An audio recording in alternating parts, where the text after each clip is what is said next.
ओठों से बोलता है, हाथ पैर हिलाता है, उससे बोलता है वो। ये देखिए विज्ञान ही है। खैर और बात नहीं बढ़ाऊंगा। हमारे बीच विराजमान है सम्मानीय संत श्री अमर साहिब जी, आपसे कुछ मिनट हम विचार श्रवण करें।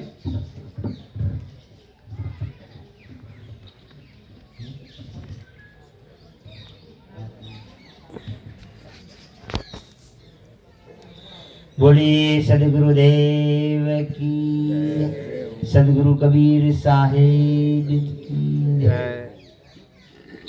मुझ मंगलमयी संत समाज, धर्म अनुराग बंधुओं, श्रद्धा मूर्ति देवियों एवं छोटे छोटे बच्चे,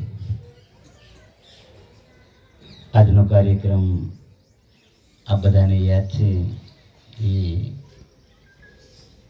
પાયલ પાર્કની પાવન અને પવિત્ર ભૂમિ ઉપર આજે સભ્ય શ્રી શિલેન્દ્ર સાહેબના અધ્યક્ષતામાં આજનો કાર્યક્રમનું આયોજન અને એની અંદર આપણને પધારેલ ગુરુ મહારાજ છે એમનો વાણીનો આપણને જેટલો લાભ મળે એટલો બહુ સરસ.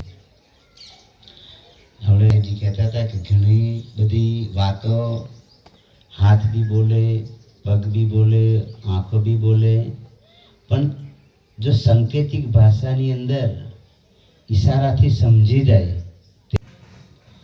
સંતો મહાપુરુષોએ અત્યાર સુધી જે કંઈક આગળ અમારા સાહેબ શ્રીએ જળ ચેતન ઉપર ઘણી બધી હંસ ઉપર પણ संत जो एक शब्द बिना सुरती आंधरी, कहो कहाँ को जाए, द्वार ना पावे शब्द का तो फिर भटका खाए.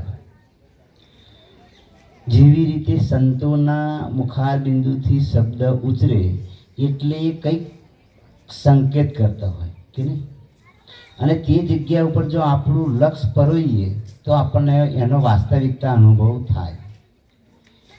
આત્મા શબ્દનો પ્રયોગ કરીએ તો આપણે બહાર શોધીએ તો ના મળે, આપણા અંદર દ્રષ્ટિ કરીએ તો એની અનુભૂતિ થાય, જોવા ના મળે. કેમ કે જોવાની અંદર તો જે આવે છે એ પ્રાણી અને પદાર્થ, એ જળ તત્વોનો ઘેરો આપણે જાણીએ છીએ. એટલે આત્મા શબ્દનો પ્રયોગ થાય, જીવનો થાય, ચેતનનો થાય, એ હંસનો થાય, પણ એ બીજા કોઈને સંકેત નહીં. સંકેત પોતાને લક્ષ્યમાં રાખી અને સંતો મહાપુરુષો એનો ઉચ્ચાર કરતા હોય. અને જે સમયે જળની વાત ચાલતી હોય તો એ જળ પદાર્થોથી પૂરતું પોતાની જે ભૂમિકા છે તે અંદર રહીને જ કોઈ એમ કે તમે બોલો છો ક્યાં રહીને, કઈ ભૂમિકા ઉપર રહીને બોલો છો, બરાબર ને? એની દરેકની પોતે પોતાની ભૂમિકા છે. તો જળની વાત કરતા હોય તો એ જળ ઘેરાથી પૃથુક છે, એમની વિચારધારા એટલી ઊંચી છે.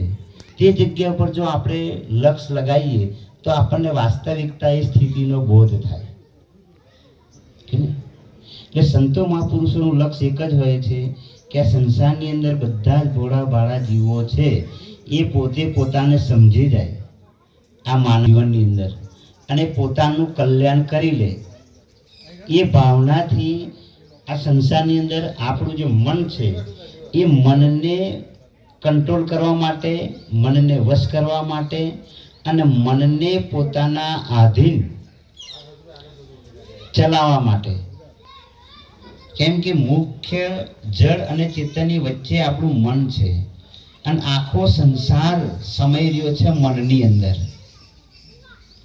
શરીરની અંદર તો શરીરની અંદર તો કોઈ એવી જગા નહીં, પણ સંસારની અનેક વાણી, વિચાર, કર્મ આ બધું આપણા મનની અંદર સમાઈ રહ્યું છે. તો સૌ પ્રથમ મનને આપણે સંતોના ચરણોની અંદર, સંતોના સાનિધ્યની અંદર, સત્સંગની અંદર, સદગ્રંથની અંદર, સેવા સ્વાધ્યાયની અંદર જો આપણે લગાવીએ તો આપણું મનની અંદર પરિવર્તન થાય.